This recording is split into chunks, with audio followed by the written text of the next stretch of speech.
அனைவருக்கும் வணக்கம் ஃப்ரெண்ட்ஸ். நம்ம கோயம்புத்தூர் ஒத்தக்கால் மண்டபத்தில் ரொம்ப குறைஞ்ச பட்ஜெட்டில் ரோட்டு மேலே நீங்கள் ஒரு ப்ராப்பர்ட்டி வாங்கணும்னு நினச்சிட்ருக்கீங்க அப்படின்னா உங்களுக்கான வீடியோ தான் அந்த வீடியோவை மறக்காமல் சேவ் பண்ணி வச்சுக்கோங்க. உங்கள் ஃப்ரெண்ட்ஸுங்களுக்கும் மறக்காமல் ஷேர் பண்ணுங்கள். சேனலை சப்ஸ்கிரைப் பண்ணிட்டு தொடர்ந்து வீடியோ பாருங்கள். அப்போ தான் நான் போடுற வீடியோஸ் எல்லாமே அடுத்தடுத்து உங்களுக்கு நோட்டிஃபிகேஷன் வரும்.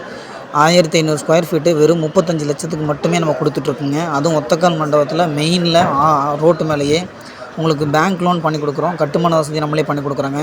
ஸ்ட்ரீட் லைட் ஃபெசிலிட்டிஸ் இருக்குது, ட்ரைனேஜ் இருக்குது, தார் ரோடு வசதி இருக்குது, என்ட்ரன்ஸ் கேட் இருக்குது, உங்களுக்கு வாட்ச்மேன் ஃபெசிலிட்டிஸ் பண்ணி கொடுத்துருக்கோம். ஸோ ஏகப்பட்ட அம்யூனிட்டிஸ் பண்ணி கொடுத்துட்ருக்குங்க. நீங்கள் கோயம்புத்தூரில் ஒரு ப்ராப்பர்ட்டி வாங்கணும் அப்படின்னா சாதாரணமாக கிடையாதுங்க. மேக்ஸிமம் நீங்கள் சிட்டிக்குள்ளே வாங்கணும் அப்படின்னா ₹1,00,00,000 மேலே தான் வாங்க முடியும். அதுவே நீங்கள் கொஞ்சம் அவுட்ரு வரீங்க அப்படின்னா மேக்ஸிமம் உங்களுக்கு ஒரு 30 லட்சத்துலேருந்து 50 லட்சம் தேவைங்க. ஆனால் இங்கே நீங்கள் 1500 ஸ்கொயர் ஃபீட்டு வெறும் 35 லட்சத்துக்கே நீங்கள் பர்ச்சேஸ் பண்ணிக்கலாங்க. இந்த ப்ராப்பர்ட்டி உங்கள் பேரில் நீங்கள் பண்ணணும்னு நினச்சிங்க அப்படின்னா ஸ்க்ரீனில் நம்பருக்கு இமீடியட்டாக கால் பண்ணுங்கள்.